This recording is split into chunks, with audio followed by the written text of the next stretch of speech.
नमस्कार, बहुत बहुत स्वागत है आपका नेक्स्ट 9 पॉलिटिकल बाइट में और मैं हूं आपके साथ राकेश कुमार। देश में 4 चरणों के चुनाव संपन्न हो चुके हैं और 5वें का अब इंतजार है, लेकिन इन सब के बीच यहाँ पर अखिलेश यादव ने मायावती के साथ साथ यहाँ पर बीजेपी पर भी निशाना साधा है।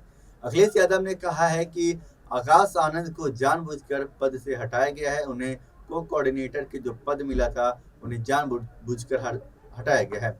आप ये भी समझिए कि जिस तरीके से आकाश आनंद ने यहाँ पर बीजेपी के खिलाफ बोलने की साहस रखी, वो हर किसी में नहीं होती। ये अखिलेश यादव का बयान था।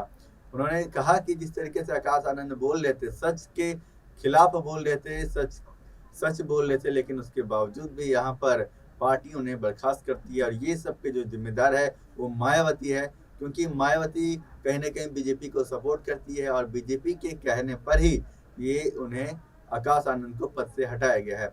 आखिरकार इनमें कितनी सच्चाई है ये तो अलग ही बात है, लेकिन इन सब के साथ ही आकाश आनंद ने ये भी कहा कि यहाँ पर चौथे चरण तक आते आते जो बीजेपी ये दावा कर रही थी कि अब की बार 400 पार, वो अब ये दावा नहीं कर पा रही, क्योंकि उन्हें पता है कि वो अब सरकार में नहीं आने वाली है। उनको पता है कि अब वो 140 सीट पर ही फिसल कर रह जाएंगी। इसके साथ ही अखिलेश यादव ने तमाम मुद्दों को लेकर भी उन पर निशाना साधा है। उन्होंने कहा कि वो जिस तरीके से हिंदुत्ववादी राजनीति करते हैं, वो कहीं ना कहीं जनता को समझ में आ चुका है, जनता को पता चल चुका है कि वो भेड़चाल की राजनीति करते हैं। और ऐसे में जो देश की जनता है उन्हें मालूम हो गया कि वो किसे वोट करेगी और 4 जून को पता चल जाएगा कि 140 करोड़ जो देशवासी हैं वो बीजेपी को मात्र केवल और केवल 140 सीट ही देगी। इसके साथ ही उन्होंने अखिलेश यादव ने और भी बहुत सारे मुद्दों को लेकर उन्हें घेरा है।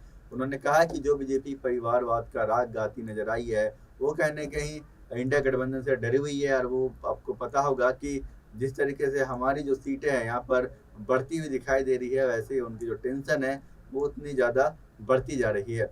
उन्होंने ये भी कहा कि जिस तरीके से अभी चौथे चरण के चुनाव तक यहाँ पर उनका जो पारा है वो काफ़ी गर्मा गया है और ऐसे में वो उलट पुलट बहुत सारी जो चीज़ें वो कर रहे हैं और 7वें चरण के चुनाव आते आते उनका जो पारा है वो 7वें आसमान तक हो जाएगा। ये अखिलेश यादव ने बयान जारी किया है। तो दर्शकों, कैसी लगी तमाम जानकारी आप हमें कमेंट्स में लिखकर जरूर बताइएगा और फिलहाल के लिए मुझे दीजिए इजाज़त। देखते रहिए नेक्स्ट 9 पॉलिटिकल बाइट। आपका बहुत बहुत धन्यवाद।